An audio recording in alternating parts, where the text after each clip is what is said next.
Well, welcome to week two, everybody. I hope you enjoyed week one. And yes, as I explained in the initial conversation we had with the video, is every week we will continue to build on what we learned the previous week. So this week, we're going to take the communication skills which we mentioned last week, and we're going to see how they practically apply in the workplace. Now remember, if you can communicate well, you have one of the biggest benefits that you can ever have in the workplace. Great communicators are a gift to any company. So this week we're going to talk about active listening. Well, maybe we can say we're going to listen about active listening. I'm not sure how that works, but that is an essential skill. That is probably the most important skill that one can develop as one continues one's career and then even after retirement. Then we're also going to talk about difficult conversations. So often we find ourselves in difficult conversations. There's a book called Crucial Conversations, and they mention that we don't always have the time to prepare for these conversations. Something happens, someone says something, or someone snaps, and all of a sudden you find yourself in a difficult conversation. How does one handle oneself to stay calm, to remain focused on the outcome, and to ensure that the possible conflicts that could arise are either avoided or handled well. And then there's the thing of giving and receiving feedback. Now, whether you're in leadership or management, where you often have to give feedback, even team members sometimes have to give 360-degree feedback on each other. How does one do it in such a way that you don't affront people? And then obviously the importance of being able to receive feedback well and understanding that people don't always know how to package their feedback. But what do I take from the feedback in order to facilitate my personal growth? And then we'll also talk about personalities and communication styles. You have different kinds of people who always communicate differently. Some people are extroverted people, or they actually very task focused and they can drive what they say. Some people could be introverts but task focused, and there are different ways in which people communicate. And once we understand that people communicate in different styles and we can adapt our own style, still staying true to ourselves, still being authentic, but being able to understand that if I want to communicate properly to maybe an analytical person, I have to give more data or facts or figures. So we're going to hit on some of those things in week two. So I'm really looking forward to sharing that with you. Now, when we get to active listening, I think the essence which we will be taking out of it and what we'll try to convey in this week to each other, as I don't think I'm alone, I think you will also be talking to some of your peers in the class, but how does one fully engage to understand a speaker's full message? So often we are listening, but with the aim of answering or replying, not with the aim of getting someone's full message. Now, a person who has mastered active listening will always be building relationships because you minimize misunderstandings. You understand people, and in a huge, difficult, high pressure business environment, those people are scarce, the people who can listen properly, because everybody's rushed, everybody's consistently interrupted.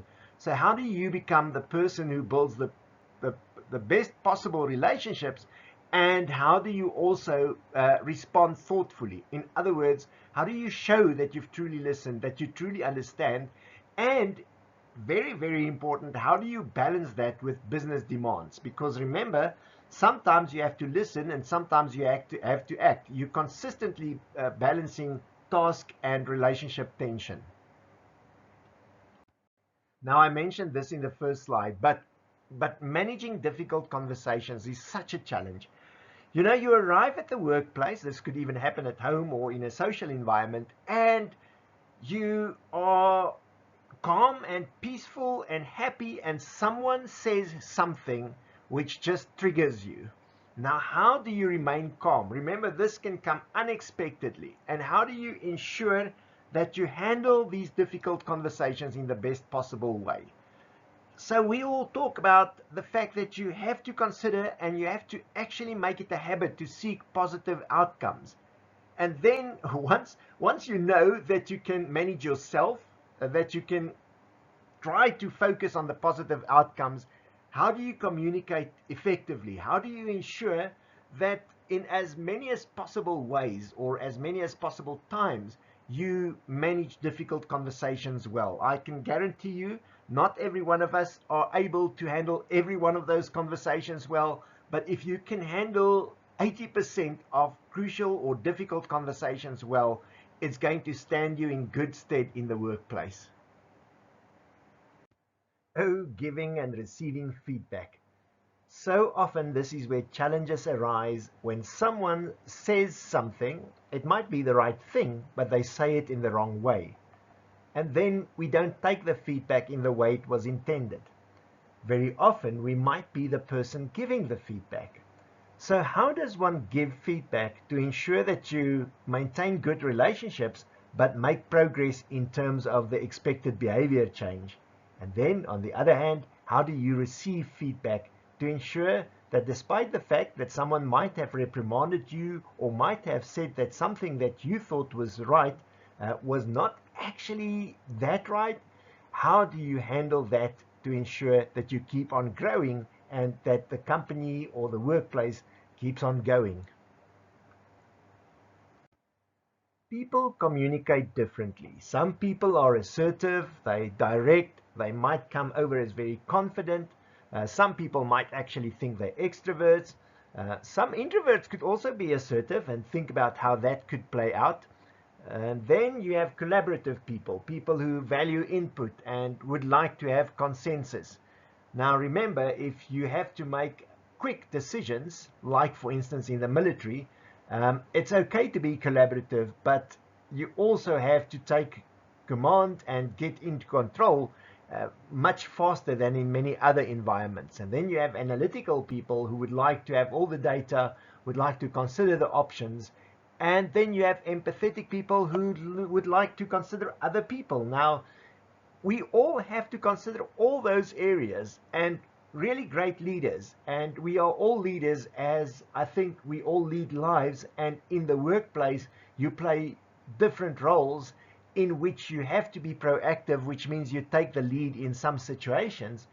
Well, all leaders, which includes all of us, have got different ways of communicating. But what we also need to have is an understanding that other people might have different styles. And how do we adapt to those styles and listen to these people and understand them without losing our own authenticity, but being really versatile in listening to and understanding other people?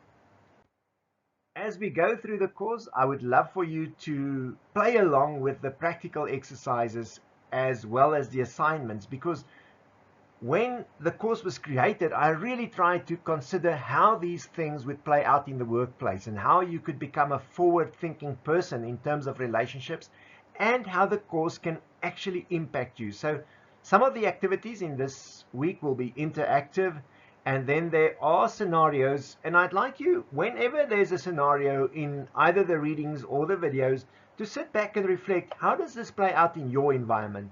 And then obviously make the decision now. Once again, I hope you've done it before you actually started the course, but to really improve continuously, whether it be through application of your learning or anything in any other way in which you can continue. We are never 100% good at relationships, but we can keep on working on them. We can keep on improving, and we can keep on making a difference because of the way in which we communicate.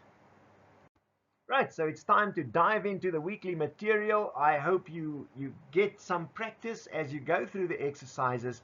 And once again, let's grow together. Have fun, and I hope to see you through the duration of the week, either in the discussion forums or some other places where we keep on working and keep on moving forward with regards to relationships.